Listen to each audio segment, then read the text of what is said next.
We will be talking about the Columbia Valley region in this project. So I hope you guys enjoy. Thank you. The location we chose is the Columbia Valley AVA.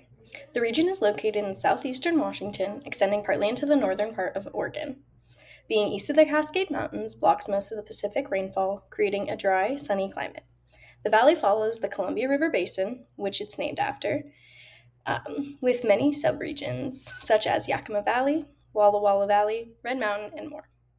The area stretches from Wenatchee over the Oregon border, covering about 11 million acres, making it the largest wine appellation in Washington. So, in this part of the presentation, we're going to talk about the varietals of grapes grown in the Columbia Valley. There are four main types of grapes grown here: the Cabernet Sauvignon, Merlot, Chardonnay, and the Riesling kind of comes in a close, like, fourth place. There are over 30 different varietals of grapes grown in the region, and that kind of breaks down into 58% of the grapes grown there being red grapes and 42 being white. So you have a pretty good mix there. As you can see on the little chart I have, you can see kind of the breakdown of all the different types of grapes, because obviously it's not just those four types of grapes. There's a couple others that they grow, and then even within that, there's more that aren't represented on the chart. But the Columbia Valley is kind of known for, and like what I saw in my research, for those pure fruit aromas and flavors, which really is showcased in how great of an environment it is to grow those grapes. So now we are into the financial impact. The Columbia Valley wine industry is a cornerstone of Eastern Washington's economy. It generates most of the state's 10.56 billion wine revenue and supports over 51,000 jobs across farming, production, and tourism. Wine-related tourism alone brings millions of visitors and hundreds of millions of dollars in spending each year, while vineyard growth has raised farmland values and diversified agriculture. The industry's reach extends beyond wineries, fueling 4.8 billion in indirect activity through packaging, trucking, and hospitality. Despite recent declines in grape yields and rising climate pressures, the Columbia Valley remains the financial and cultural heart of Washington's wine economy. This drives growth, employment, and investment across the region. Now we'll be talking about Columbia Valley's soil and weather influences. Majority of the vineyards lie below floodwaters with deposits of sand and silt overlaying gravel and slackwater sediment, while basalt forms bedrock. Variations across the basin provide diverse soil types which drain well and are ideal for viticulture.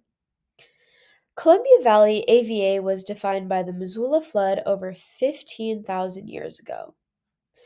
Columbia Valley has warm temperatures during its growing season, gets an average of 6 to 8 inches of precipitation annually. There is limited rainfall in the Columbia Valley. Columbia Valley lies in the rain shadow of the Cascade Mountain Range, which causes an arid and semi arid desert climate in this region. Okay, so here is some history of the region. So it starts off in the early 1800s. The first grapevines are planted in Washington state by early settlers. 1910s to 1930s, the Prohibition puts a stop to commercial winemaking across the state. Picks back up in the 1950s. Researchers at Washington State University discovered that the Columbia Basin has great potential for growing quality wine grapes. 1967, a group of winemakers called Associated Vintners, now Columbia Winery, start sourcing grapes from the Columbia Valley.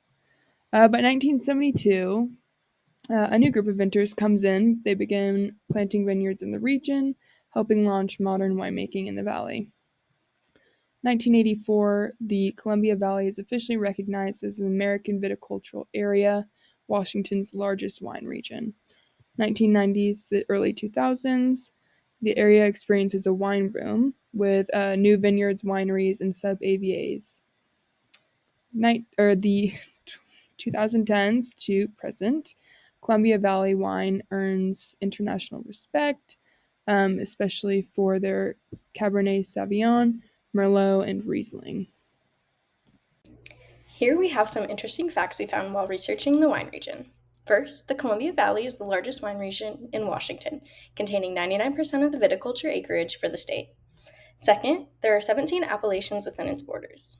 Another fact is that the valley's fertile soil comes from the Missoula floods, which were massive ice age floods that left behind mineral-rich sediment perfect for vineyards. Last, the cold winters in the region prevent phylloxera from surviving, so most vines are planted on their own roots rather than rootstock, which is common in other regions.